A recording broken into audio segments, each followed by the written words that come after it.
Un franc-maçon, c'est un serviteur de Satan, c'est un antéchrist qui prépare la venue de l'antéchrist à la fin des temps. En fait, c'est toute une équipe qui travaille pour cette venue. Parmi les, on a l'Illuminati aussi. Donc, l'antéchrist, c'est celui qui va se proclamer roi de toute la terre. Avec lui, il y aura une seule religion, une seule monnaie, etc. L'antéchrist veut dire contre tout ce qui a rapport avec Jésus le Christ.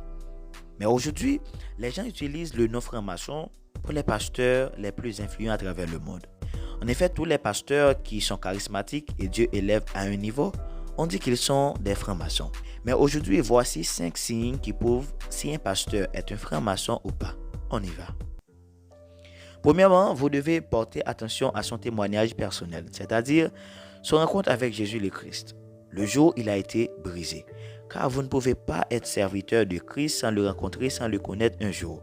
Et le jour où tu le rencontres, il y aura toujours un changement radical chez toi. Ton histoire va changer.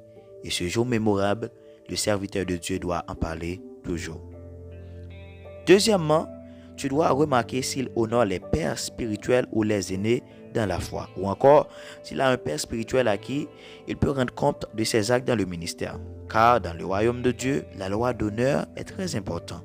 Honore ton père et ta mère. Troisièmement, son enseignabilité et l'enseignement qu'il donne est la chose la plus importante.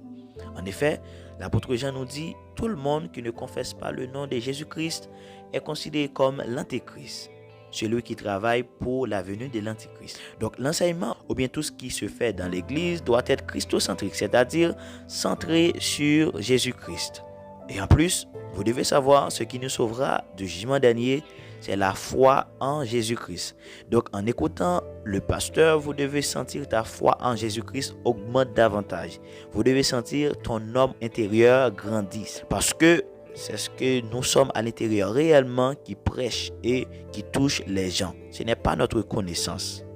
Donc, si vous écoutez un homme de Dieu et vous ne sentez pas la foi, ni votre vie ne grandisse pas, sache que vous êtes en affaire avec un antéchrist, un faux enseignant. Quatrièmement, c'est son entourage ou encore les amis qu'il fréquente. C'est impossible pour un vrai serviteur de Christ ami avec un franc-maçon. Parce que le Saint-Esprit va signaler toujours au vrai serviteur qu'il est en affaire avec un faux.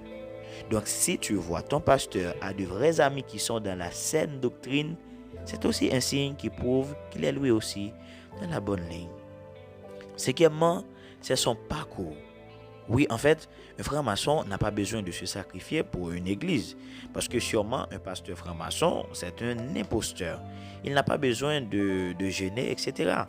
Donc, un pasteur qui travaille durement dans l'anonymat, qui jeûne, qui prie beaucoup, puis Dieu l'élève un jour, c'est le fruit de son travail. Ça ne veut pas dire directement qu'il touche à la magie, ni être un franc-maçon.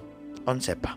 Alors, si vous aimez cette vidéo, n'hésitez pas à liker et abonne-toi à cette chaîne pour ne pas rater aucune de nos vidéos.